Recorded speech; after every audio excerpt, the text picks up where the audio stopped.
नमस्कार. हिवाळा सुरू झाला की वेगवेगळ्या प्रकारचे लाडू बनवले जातात. थंडीला सुरुवात झालेली आहे. आज आपण साध्या आणि सोप्या पद्धतीने कडू न होणारे पौष्टिक असे मेथीचे लाडू कसे बनवायचे ते बघणार आहोत.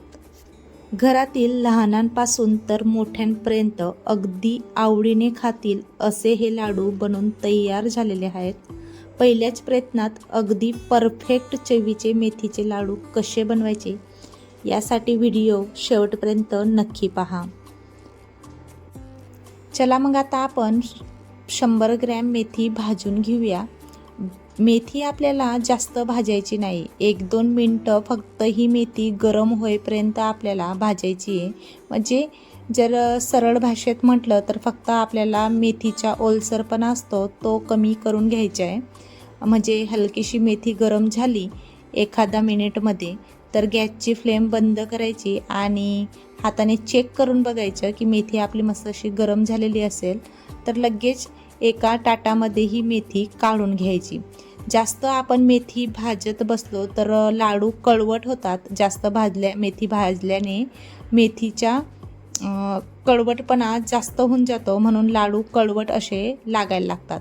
बघा आता आपण मेथी मस्त अशी गार करून घेतलेली आहे आणि आता मिक्सरच्या भांड्यामध्ये हिला टाकून रवा जसा असतो ना, जाड रवा, त्या पद्धतीने आपल्याला ही दळून घ्यायची. हवं तर तुम्ही एकदम बारीक पेस्टही करू शकतात, पण मेथीच्या थोडा रवाळ असा टेक्स्चर राहिला तर लाडूही मस्त असे दाणेदार होतात. आता बघा आपण मस्त अशी मेथी दळून घेतलेली आहे. थोडं जाडसरच आपण हे पीठ ठेवलेलं आहे. आता याला आपण एका भांड्यामध्ये काढून घेऊया आणि भांड्यामध्ये काढल्यानंतर या मेथीला तुम्ही दुधामध्येही भिजवू शकता. नसेल तुम्हाला दुधामध्ये भिजवायचं तर तुपामध्ये किंवा तेलामध्येही तुम्ही रात्रभर ही मेथीचे पीठ भिजवून एका साईडला ठेवू शकता. पण मी तेलाच्या ऐवजी किंवा तुपाच्या ऐवजी दुधाचा वापर करते. आता मी 1 वाटी दूध घेतलेलं आहे. आता जोपर्यंत ही मेथी एकदम असं हलकं आपलं बॅटर होत नाही, म्हणजे एकदम पातळ असं बॅटर होत नाही, तोपर्यंत हे दूध आपण त्याच्यामध्ये टाकून घेऊया आणि एकदम असं ओलसर करून ही मेथी रात्रभर एका साईडला आपण ठेवून देऊया. जर तुमच्याकडे टाईम नसणार तर तुम्ही 1-1.5 तासासाठी पण हे बॅटर एका साईडला दूध टाकून ठेवू शकता. पण माझ्याकडे टाईम होता म्हणून मी रात्रभर ठेवलं, जेणेकरून दुधामध्ये ही मेथी मुरली जाते आणि आपले लाडू कडू असे लागत नाही. आता बघा आपण 1 वाटी दूध घेतलेलं होतं, त्याच्यामधनं आपल्याला 2 चमच्याला एका साईडला ठेवून देणार आहोत. आता खोबरं आपण भाजून घेणार आहोत. खोबरं जर वजनी म्हणालं तर हे 100 ग्रॅम असू शकतं आणि नारळाची वाटी मी किसून घेतलेली होती. नारळाची 1 वाटी मी खोबरंचा वापर करते. खोबऱ्याचा आपल्याला जास्त वापर करायचा नाही आहे, जेणेकरून जास्त दिवस जरी लाडू राहिले तर त्यांना कुबट असा वास यायला लागतो. आता बघा आपल्याला खोबरं जास्त काय भाजायचं नाही आहे, फक्त कलर बदले तोपर्यंत याला भाजून घ्यायचे आहे. हलकासा असा सोनेरी कलर आला की बस खोबऱ्याचे प्लेटमध्ये काढून घ्यायचे. आता तीच कढई आपण गरम करायला ठेवली आहे. आता मी 250 ग्रॅम खारीकची पावडर घेतलेली, म्हणजे मी खारीकच घेतले होते आणि त्याला मस्त असं निवडून मिक्सरमध्ये दळून घेतले होते.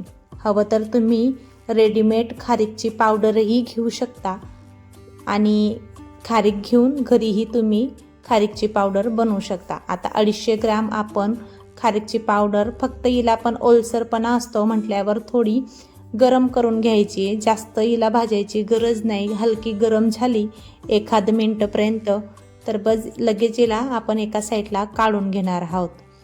बघू शकता तुम्ही जसं जसं आपण खारीक भाजतो तसं तसं ही खारीक अशी दाटसर व्हायला लागते.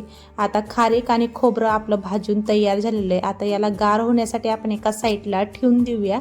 तोपर्यंत आपण दुसरी प्रोसेस करून घेऊया.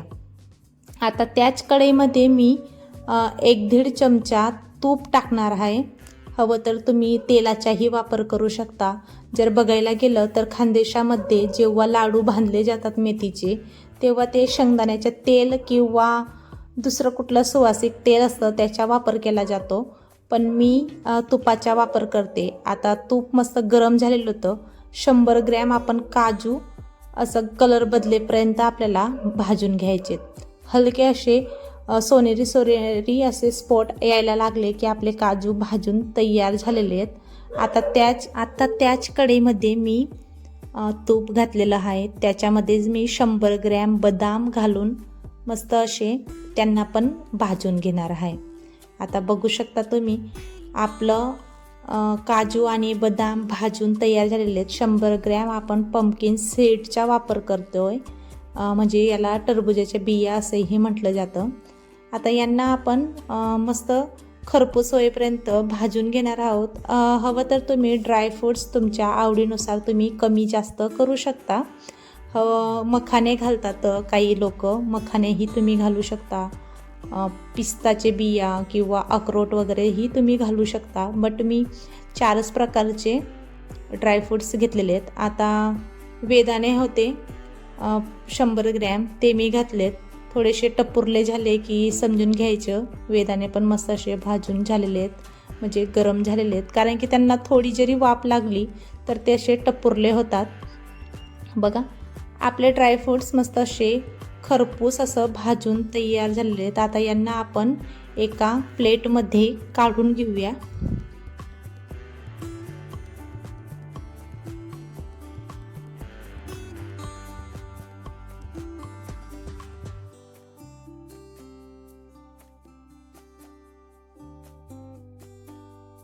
आता ड्रायफ्रूट्स मस्त भाजून तयार झालेले आहेत. आपण एका प्लेटमध्ये काढून घेतले. आता त्यांना गार करण्यासाठी आपण ठेवून दिलेले आहेत.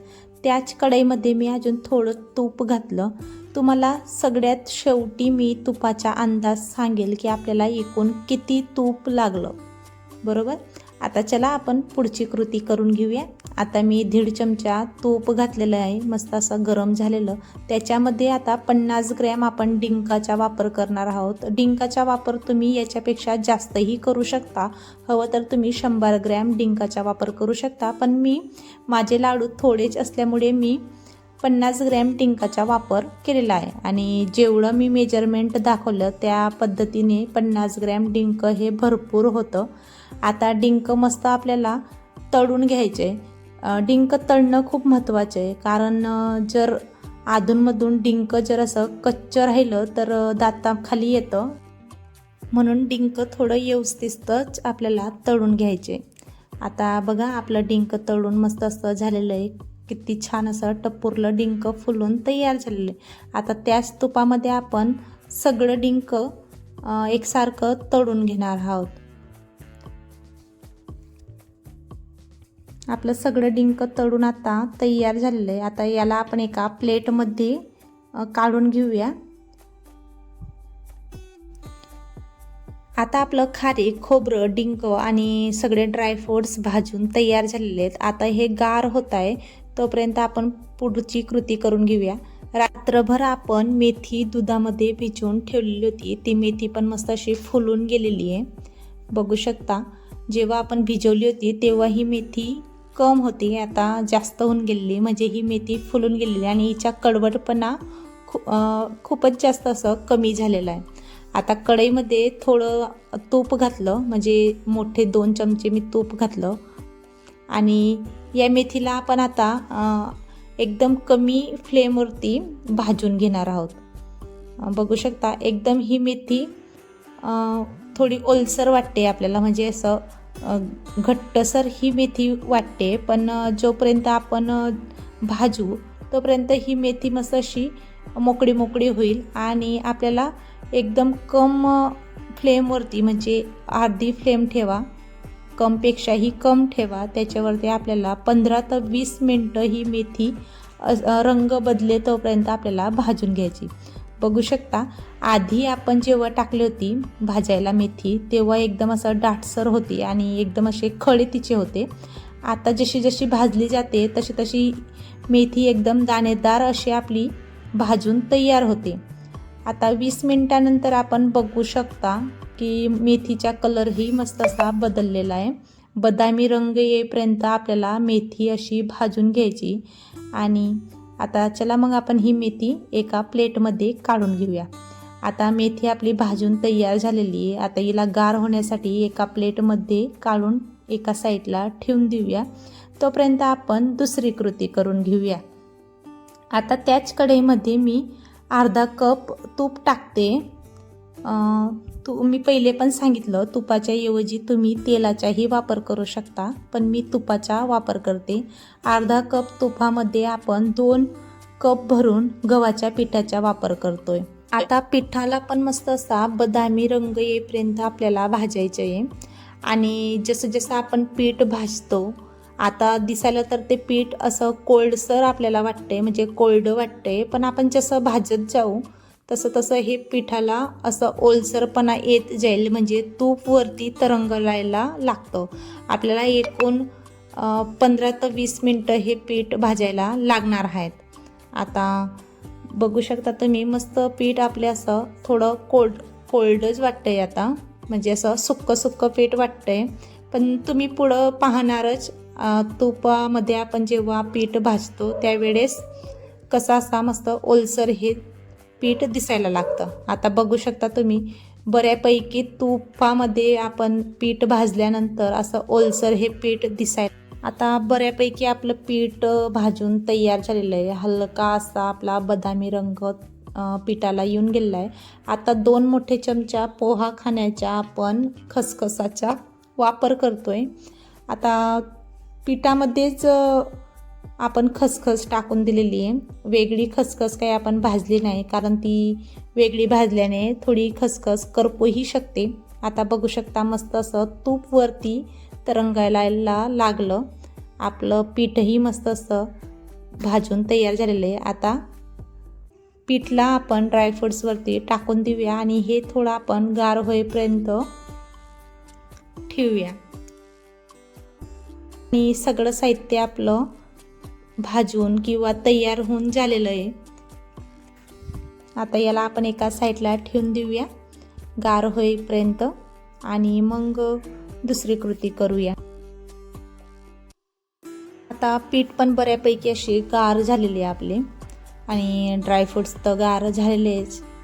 आता चला आपण याला सगळं आपण मिक्स करून घेऊया आणि थोडं आपण मिक्सरच्या भांड्यामध्ये दळून घेणार आहोत. हवं तर तुम्ही ड्रायफ्रूट्स आणि जे आपण खारीक खोबरं घेतलेलं होतं ते पण तुम्ही दळू शकता, पण मी सगळं साहित्य एकत्रच करून दळते, म्हणजे त्याच गोष्टी किंवा तेच साहित्य आपल्याला परत दळायची किंवा मिक्सर फिरवायची गरज नाही पडणार. आता बघा आपण एकदम पल्स मोडवरती सगळं साहित्य दळून घेतलेलं आहे आणि आपल्याला दळताना हे बॅटर जे आहे, म्हणजे जे ड्रायफ्रूट्स वगैरे होते ते असे जाडसरच आपल्याला ठेवायचे आहे. आता आपलं सगळं दळून तयार झालेलं आहे. आता या मेथी जी आपण भाजून एका साईडला ठेवलेली होती ती पण गार झालेली.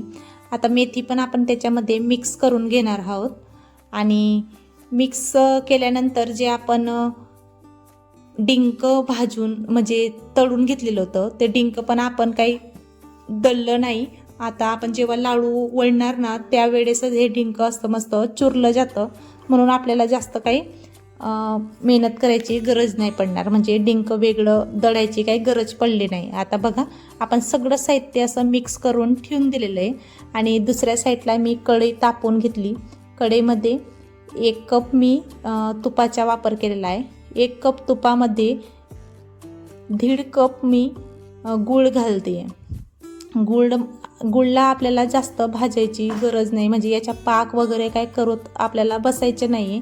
फक्त 1.5 चमचा आपल्याला पाणी टाकायचं आणि गूळ वितळेपर्यंत आपल्याला गॅसची फ्लेम चालू ठेवायची. म्हणजे गूळ वितळला की गॅसची फ्लेम बंद करा आणि गूळ मस्त असा आपला वितळून तयार झालेला आहे. बघू शकता तुम्ही आपल्याला जास्त हा पाक वगैरे 1 तारी किंवा 2 तारी पाक अजिबात बनवायचा नाही. फक्त गूळ आपला वितळून जायला पाहिजे एवढंच आपल्याला हे गरम करायचं आहे. आता बघू शकता तुम्ही मस्त आपला गूळ असा वितळून तयार होतोय. गॅसची फ्लेम मी बंद करून दिलेली आहे, कारण गॅसची फ्लेम जर चालू राहिली तर हा गुळाचा पाक बनू शकतो आणि आपले लाडू कडकही होऊ शकतात. आता गूळ पूर्णपणे आपला वितळून गेलेला आहे. गॅसची फ्लेम तर मी आधीच बंद करून घेतली. आता कढई आपण एका साईडला उतरवून ठेवून घेऊया आणि चमच्याच्या मदतीने आपण हे बॅटर सगळं त्याच्यावरती टाकून घेणार आहोत. तुम्ही बॅटर टाकत असताना म्हणजे हा पाक टाकत असताना पसरवूनच टाका. चला तर मग आता आपण सगळा पाक टाकून घेतलेला आहे. आता हे बॅटर मस्त असं आपण चाळून घेऊया. माझ्या तोंडात सगळं बॅटरच येतं आहे. मेथीच्या लाडूचं साहित्य म्हणजे सगळे ड्रायफ्रूट्स वगैरे चाळून घेऊया. आणि थोडं मला कमी वाटला पाक, मी परत पाक टाकला आणि परत आपण याला चाळून घेणार आहोत. जेवढं मी साहित्य सांगितलेलं आहे त्या साहित्याला 1 कप तुपामध्ये 1.5 कप गूळ पुरेसा होतो आणि जास्त गोड पण हे लाडू होत नाही आणि मस्त लाडू बनून तयार होतात. जर तुम्हाला गूळ कमी जास्त करायचे असेल तर तुम्ही तुमच्या आवडीनुसार गूळ कमी जास्त करू शकता. आता आपण सगळं मिक्स करून घेतलं होतं. आता मस्त मध्यम आकाराचे लाडू आपण वळून घेऊया. बघू शकता गरम गरमच आपल्याला हे लाडू वळायचे आहेत. जर हे बॅटर जर गार झालं तर लाडू वळायला थोडे त्रास देतात असं म्हटलं जातं, पण मी ज्या पद्धतीने सांगितलेलं आहे त्या पद्धतीने अजिबात तसं होणार नाही. एकदम मस्त आपले हे लाडू वळून तयार झालेले आहेत आणि शेवटचा लाडू होईपर्यंत पाक असा विस्कटलाही नाही आणि किंवा कडकही झाला नाही. एकदम ओलसर आणि सुटसुटीत आपले लाडू तयार झालेले आहेत. बघू शकता एकदम मस्त असा लाडू आपला बनून तयार झालेला आहे. मी तुम्हाला दाखवतेच जवळूनही की आपला लाडू कसा तयार झाला होता. याच पद्धतीने मी सगळे लाडू वळून तयार करून घेणार आहे. आता बघू शकता तुम्ही, मी जवळूनही तुम्हाला हा लाडू दाखवला. किती मस्त असा लाडू बनून तयार झालेला आहे. सगळे लाडू आपले वळून तयार झालेले आहेत. सोपी आणि सरळ पद्धतीने मी लाडूची रेसिपी तुम्हाला दाखवली आहे. जर तुम्हाला ही रेसिपी थोडी जरी आवडली असेल तर एक लाईक नक्की करा. आणि जो काही मी मेजरमेंट तुम्हाला सांगितला त्या मेजरमेंटमध्ये आपल्याला 40 ते 45 लाडू बनून तयार झालेले आहेत. आणि तुपाचं जर मेजरमेंट बघायला गेलं तर 250 ग्रॅम आपल्याला तूप लागलेलं आहे. आणि तुम्हाला जर ही रेसिपी थोडी जरी आवडली असेल तर रेसिपीला शेअर करा आणि कमेंटमध्ये नक्की सांगा की तुम्हाला रेसिपी कशी वाटली. आणि एक लाईक तर नक्की करा आणि व्हिडिओला लाईक करा, सबस्क्राईब करा. आणि हो, अशाच रेसिपीसाठी